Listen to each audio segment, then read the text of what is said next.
Paz do Senhor, igreja. Como é bom estar na casa do Senhor, né? Com os irmãos, com a comunidade da fé. E para mais um dia, não é nem para o viver, é para viver mais um dia. E o viver desse ano, e todo ano é o ano da palavra.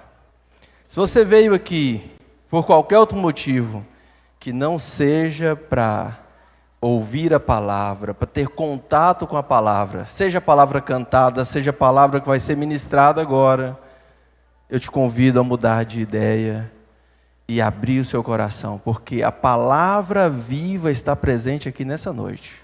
O verbo vivo que encarnou, morreu e ressuscitou, está aqui nessa noite. E ele veio aqui, ele está aqui, porque ele tem um compromisso contigo, né? Foi por isso que ele veio, desde quando encarnou, quando o verbo se fez carne e habitou entre os homens, desde o momento na cruz do Calvário, ele olhava para mim e para você, e dizia: é pelo Davi, é pelo Túlio, é pela Lorena, é por todos que estão aqui, por toda a humanidade. Ele pensava em cada um de nós. E nós vamos aprender um pouco mais sobre a palavra. Hoje, nós temos 2 dias para se apresentar, 2 meses, né? Que é o mês de julho e agosto, não é isso, pastor? Julho e agosto. Ontem foi maio e junho, hoje julho e agosto. E para o mês de julho, nós vamos ver o poder da palavra. E para o mês de agosto, a imutabilidade da palavra.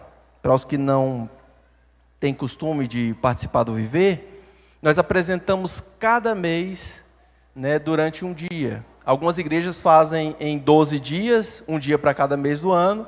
Aqui nós fazemos um dia para 2 meses do ano. Então, hoje nós vamos estar estudando a palavra, para entender o poder da palavra, para compreender a imutabilidade da palavra, e também é dia de apresentarmos o mês de julho e agosto. Para o poder da palavra, nós temos uma referência de Romanos, capítulo 1, e o versículo 16, que diz assim: não me envergonho do evangelho, porque é poder de Deus para a salvação de todo aquele que crê, primeiro do judeu, depois do grego. E aí, se a gente ler o 17, ele vai dizer que é justamente por causa de entender isso que nós vamos compreendendo o que Deus fez, como esse poder do evangelho nos alcançou. Eu achei interessante, eu acho difícil quando a gente tem 2 temas que parecem ser distintos, e ao ler no decorrer dos 2 capítulos que nós vamos ler, a próxima leitura, né, do mês de agosto, ela se encontra em Isaías. Mas as duas, elas são muito parecidas. Nós vamos ver um pouco aqui sobre o que está acontecendo e que poder é esse que ele fala: não me envergonhe do evangelho, porque é poder de Deus.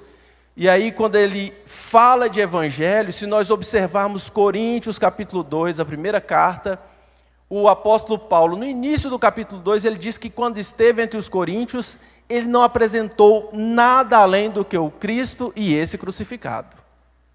Não ficou vagueando por filosofias, por ideias, tentando construir alguns pensamentos. O foco dele era o Cristo e esse crucificado. Então, quando ele fala de evangelho, ele está falando da palavra viva, o verbo vivo encarnado. E ele fala: esse é poder de Deus. Mas que tipo de poder é esse? Porque hoje, quando a gente fala em poder, alguém pode pensar em um poder em termos de grau de hierarquia. Alguém muito poderoso, né, que está acima ou que controla algumas coisas. Mas ele está falando de um poder para salvação. Primeiro do judeu e depois do grego. E aí, quando nós olhamos para o capítulo de um modo geral, nós vamos encontrar, logo na sequência, ele apresentando a ira de Deus com a humanidade. Por que a ira de Deus com a humanidade? Ele está construindo o pensamento, uma das principais cartas em termos de pensamento do que é o cerne do cristianismo. E ele apresenta uma humanidade caída, uma humanidade que virou as costas para Deus. Ele está escrevendo para uma igreja que ele nunca teve lá. Ele fala que tem vontade de conhecer aquela igreja, aqueles irmãos, a notícia daquela igreja, daqueles irmãos da cidade de Roma já havia chegado até ele. E ele diz de um desejo de ir até lá. E ele fala que é devedor de anunciar o evangelho. Por onde ele tem ido, ele tem anunciado o evangelho, ele tem aprendido, ele tem crescido, ele tem sido enriquecido pelo que Jesus, o Cristo de Deus, tem realizado na vida dele. E aí, quando ele fala desse poder, desse dínamos, ele logo na sequência, ele faz questão de apresentar a condição da humanidade. Ele fala que a humanidade virou as costas para Deus. Se você ler o capítulo 1, ele vai dizer que a humanidade virou as costas para Deus. Ela, mesmo vendo toda uma criação, a ação de um Deus que cria todas as coisas, eles preferem virar as costas para Deus e seguir o seu próprio caminho. E ele vai dizendo, é por isso que Deus os entregou às suas paixões, aos seus desejos, e eles vão caminhando em busca desses desejos, dessas paixões, e cada vez mais vão se afundando e não conseguem encontrar resposta e nem algo que consiga satisfazê-los. E aí, quando nós observamos os versículos do 29 ao 31, ele vai trazendo algumas coisas que o ser humano vai se tornando ao longo da sua caminhada, porque à medida em que o ser humano vira as costas para Deus, à medida que o ser humano abandona o Criador e vira as costas para o Criador, ele vai entrando em um caminho do qual nós vamos vendo a consequência que, às vezes você fala assim, hoje a coisa está perdida, o mundo está perdido. Não, desde essa época aqui, as coisas já estavam desse jeito. Ele apresenta aqui no versículo 29, tornaram-se cheios de toda sorte de injustiça, maldade, ganância, depravação, cheios de inveja, homicídio, rivalidade, engano, malícia, são besbilhoteiros, caluniadores, inimigos de Deus. E à medida em que eu vou lendo, eu vou me percebendo aqui em algumas coisas, talvez não em todas, mas eu vou me vendo aqui em algumas coisas, e talvez você, quando você reflete no seu íntimo, também você vai percebendo em algumas coisas. Presunçosos, inventam maneiras de praticar o mal, desobedecem seus pais, são insensatos, desleais, sem amor pela família, implacáveis. Embora conheçam o justo decreto de Deus, de que as pessoas que praticam tais coisas merecem a morte, não somente continuam a praticá-las, mas também aprovam aqueles que as praticam. Então esse é o retrato da humanidade. Mas eu olho para tudo isso, mesmo vendo eu enquanto ser humano, sujeito a tudo isso aqui, e pelos meus próprios méritos. Porque quantos de nós que às vezes olha para alguma coisa e fala assim, meu Deus, eu preciso tanto melhorar nisso aqui. É a vida toda quem está ao meu redor falando, não, mas você é maledicente demais, você reclama demais. Não, mas você só olha o lado negativo das coisas. Ou então, assim, meu Deus, todo lugar que você chega parece que começa a gerar uma certa confusão. E aí, por mais que você fale assim, eu quero mudar, eu vou mudar. Às vezes no ambiente familiar começa a ter alguns atritos, e aí você diz assim, eu preciso mudar. E eu vou falar por mim. Quantas vezes eu falo assim, eu vou fazer isso, eu preciso mudar isso aqui, mas eu não consigo mudar. Agora o que eu quero que você lembre como o primeiro ponto, e como o primeiro momento, como o que seria a reflexão de hoje, desse dia, o poder da palavra. O apóstolo Paulo, apesar de descrever tudo isso, antes de descrever a condição da humanidade, ele já disse, o Evangelho é poder de Deus para a salvação, para a transformação. Eu não sei que tipo de situação, porque assim, eu pelo menos, eu entendo que eu ainda não cheguei ao estado de perfeição. Talvez tenha alguém aqui, né, depois de 60 e tantos anos de casado, talvez já chegou no estado de perfeição, né? Mas eu entendo que na minha caminhada, e provavelmente na sua, você vai olhar para algumas coisas e fala, eu não gostaria de ser dessa forma, eu gostaria de ser um pouco diferente. Eu quero dizer para você que pelas suas forças, você não vai conseguir mudar. Mas o Evangelho, Jesus Cristo, é poder de Deus para te salvar, para mudar os rumos da sua história. Às vezes tem coisas que, tem alguns que têm coisas pequenas, tem outros que às vezes as coisas é um pouquinho maior. Fala assim, meu Deus, se as pessoas descobrissem o que passa na minha cabeça, ou às vezes o que eu faço aqui às escondidas, que vergonha eu teria, eu não teria coragem de sair em público. Porque é ser humano, à medida em que esquece de Deus e tenta falar, e tenta assim, vou fazer do meu jeito, a tendência é ir seguindo e trilhando esse caminho aqui.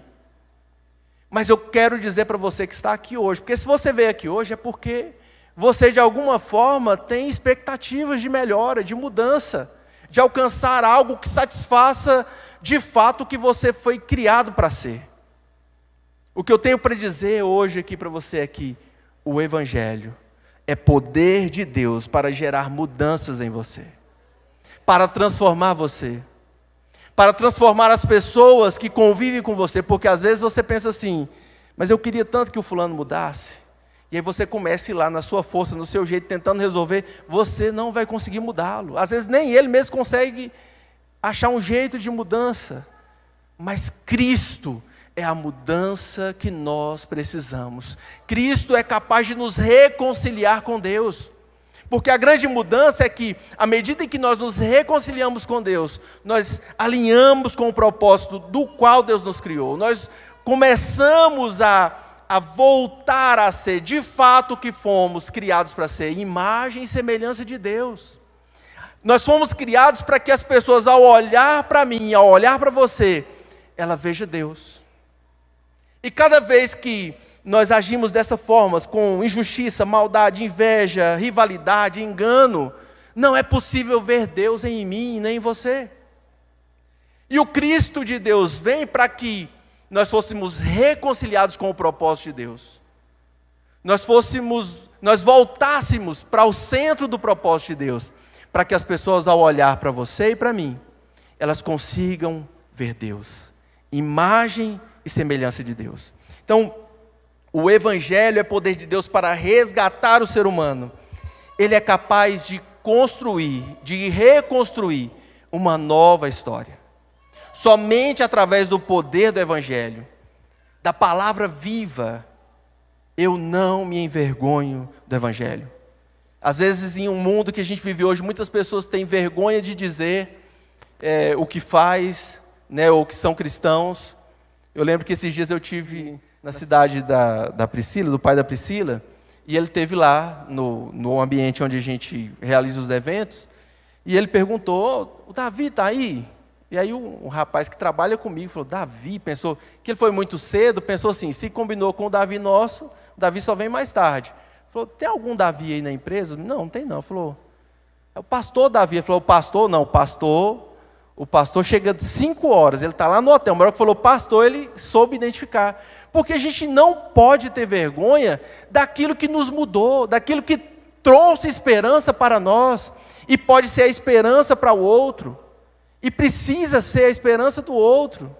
E as pessoas precisam olhar para mim e para você e ver Cristo, ver a imagem perfeita de Deus, através de mim e de você. À medida em que nós somos moldados por essa palavra, à medida que somos moldados pelo Filho de Deus, nós nos tornamos parecidos com o Criador.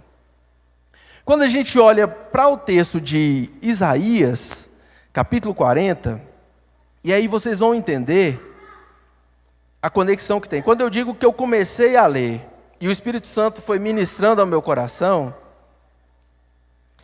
o versículo de número 8, que é o versículo chave do dia, fala assim, a relva murcha e as folhas e as flores caem, mas a palavra de Deus permanece para sempre. E às vezes, num primeiro momento, se você ler só um versículo, você vai pensar assim, não tem tanto sentido uma coisa com a outra. Aqui a palavra permanece, né? E é bom que essa palavra que tem poder para transformar, é bom que ela permaneça mesmo. A ação dela é contínua, né?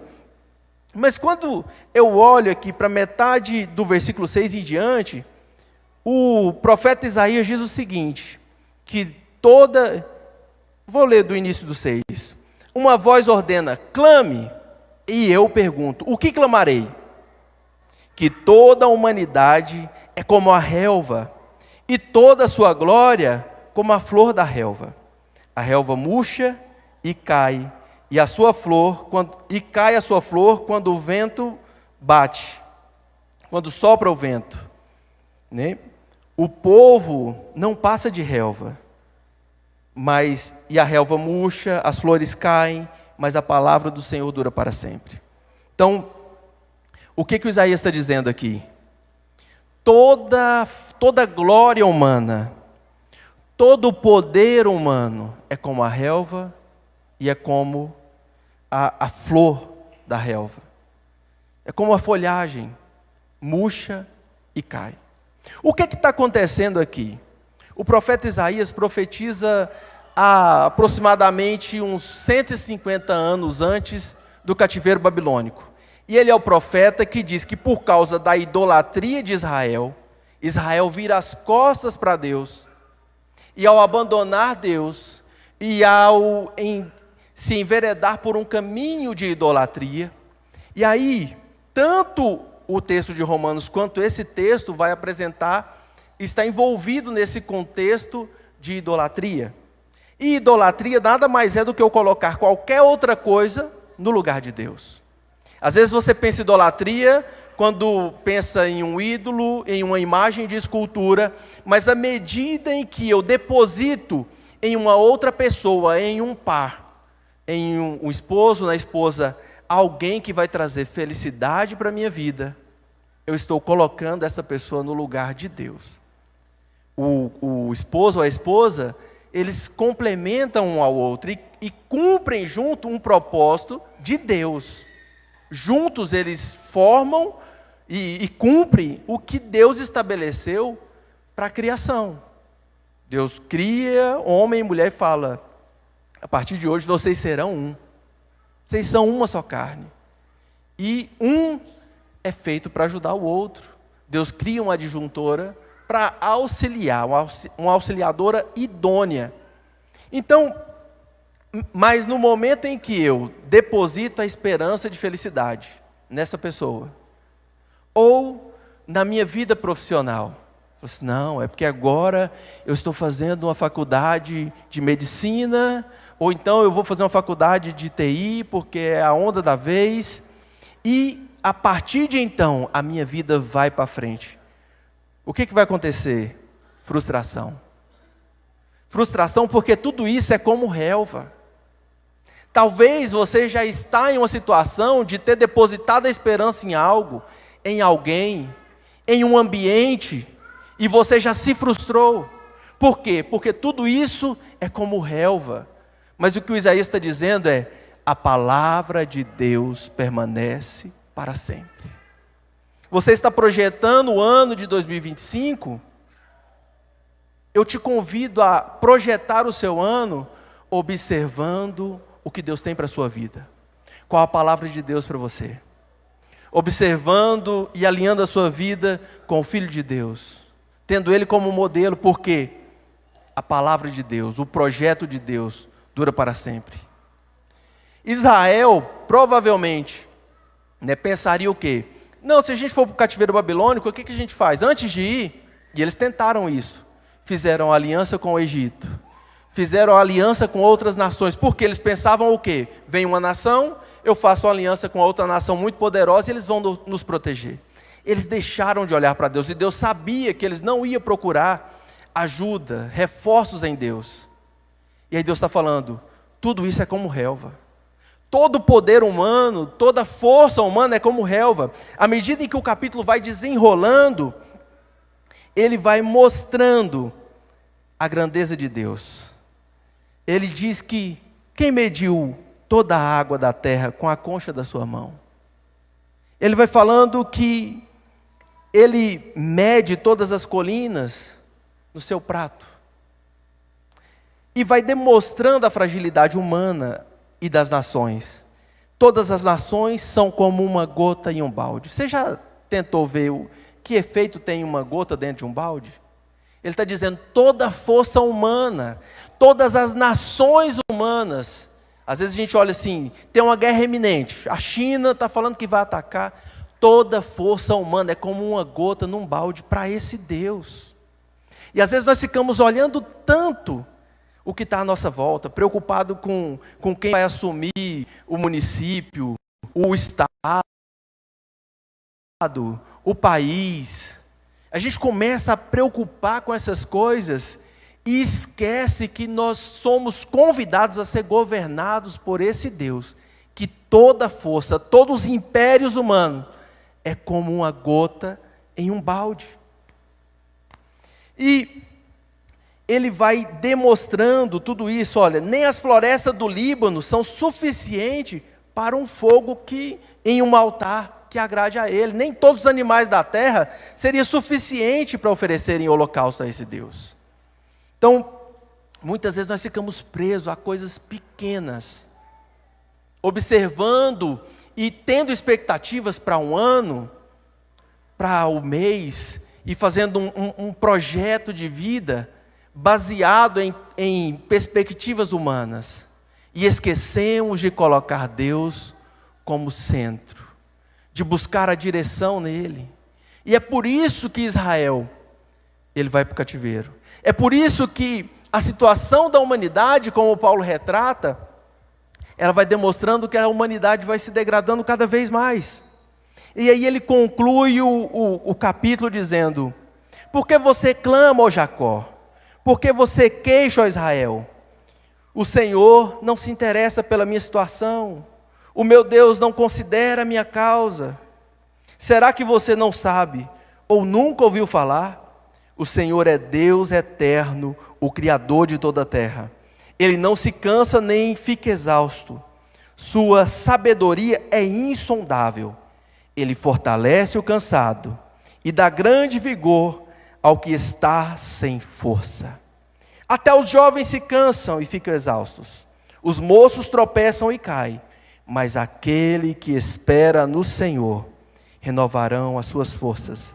Voam como águias, correm e não ficam exaustos.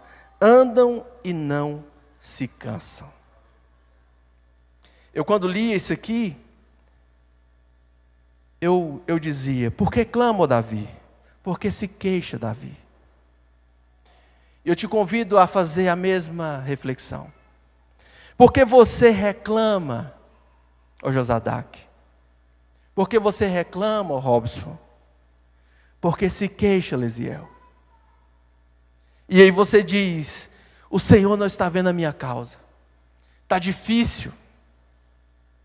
Está difícil. Mas às vezes está difícil porque a gente só lembra dele quando a coisa realmente está difícil. Eu costumo dizer aqui, quem está acostumado a me ouvir, eu costumo dizer que, enquanto eu acho que eu consigo, eu falo, não preciso de Deus não. Nas coisas difíceis eu preciso de Deus. Mas a hora que começa a minha segunda-feira, eu acho que está tudo certo. Eu consigo resolver tudo. E eu não oro às vezes para pegar o trânsito. Eu não oro para fazer um negócio, para ver se eu compro, se eu não compro. A irmã Raquel estava contando um testemunho aqui, que quando foi vender a casa, ela foi para oração. Quando foi para comprar o lote aqui, foi para oração também. E aí, ele está dizendo, por que você está se queixando? Você não ouviu falar que o Deus eterno, ele não se cansa e nem fica exausto? Até os jovens se cansam. Até os jovens se cansam e ficam exaustos. Os moços tropeçam e caem. Enquanto eu tento ir sozinho, enquanto você tenta ir sozinho, enquanto você tenta fazer do seu jeito, você se cansa, você tropeça e cai. E aí você se cansa porque você espera resultados e não vem os resultados do jeito que você espera. Mas os que esperam no Senhor, qual Senhor? Aquele que nunca muda. Aquele que a palavra dele nunca muda. Aqueles que esperam no Senhor renovarão as suas forças. Talvez você chegou aqui cansado, está começando mais um ano e fala assim, começar de novo, planejar tudo de novo. Meu Deus do céu, não aguento mais. Talvez você chegou cansado. Talvez ao olhar pela sua história, o tanto que você já lutou, você fala, até hoje, parece que não sai do lugar. Parece que as coisas não saem do lugar. Parece que eu não estou rompendo.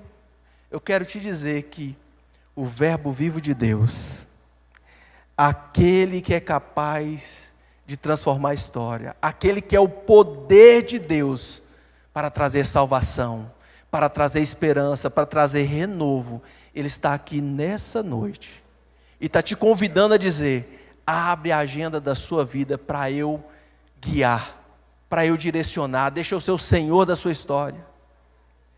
Aquele que está cansado hoje, o que não muda, aquele que é Senhor sobre todas as coisas, que mede todas as águas do planeta na palma da sua mão, aquele que toda a força do mundo, das potências do mundo, é como uma gota em um balde, Ele está aqui dizendo para você, confie em mim, confie e entregue a sua história, a história da sua vida a mim, porque eu não mudo, eu não mudo. O que eu tenho para você é o melhor. O que eu tenho para você é capaz de trazer contentamento. É capaz de trazer alegria mesmo em tempos difíceis. É capaz de fazer com que você possa dizer igual o apóstolo Paulo, estou acostumado a tudo, a ter muito, a ter pouco, mas eu sou fortalecido por Cristo. E eu posso todas as coisas naquele que me fortalece.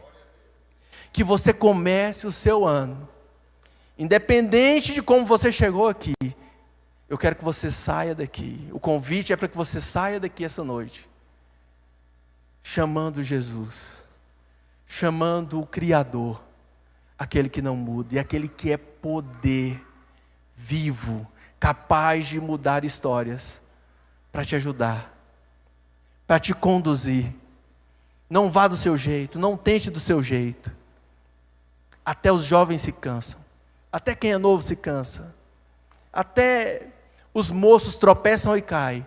Mas aqueles que esperam no Senhor, aqueles que confiam no Senhor, renovarão as suas forças. Essa noite é noite de renovo. Essa noite é noite de sair daqui revigorados. Por quê? Porque você veio na essência? Porque esse lugar é especial? Não, esse lugar não é especial. A essência não é especial. Tem algo só que torna ele especial. A presença de Deus, a presença do Espírito Santo. E nós vamos passar para um tempo de ministração, de oração. Vamos ter o tempo de oração, não vamos, pastor? Os pastores vão estar aqui à frente. Nós vamos estar intercedendo pela sua família, pela sua casa. E enquanto nós oramos, cadeias serão quebradas. Coisas que você lutou a vida toda e fala assim, eu não consegui mudar até hoje. Se você deixar o Espírito Santo agir, será mudado hoje. Hoje é noite de transformação. Hoje é noite de mudança na história da sua vida. A partir de hoje é um novo capítulo. Uma nova história com Deus na direção. Sendo escrita pelo autor da vida, aquele que te criou e sabe exatamente quais são os planos. Bem sei quais são os planos que tenho para você. Que pensamentos tenho acerca de você. Pensamentos mais altos, caminhos mais altos. Às vezes você está olhando e está vendo só o problema aqui. Ele já está olhando muito acima, ele já viu o problema, você já vencendo o problema. E ele vê você adentrando aos portões celestiais. Ele vê você vencendo toda essa dificuldade que teve até hoje. E as dificuldades que você ainda irá lutar. Mas Ele te dando vitória em tudo, Ele já vê tudo isso. É noite de esperar no Senhor. Os que esperam no Senhor renovam suas forças. Correrão como águia. Voarão como águia, correrão e não se cansarão. É noite de renovo. Os pastores já venham à frente. E o Ministério de Música, enquanto ministra, nós vamos estar aqui abençoando a vida de vocês, a casa de vocês.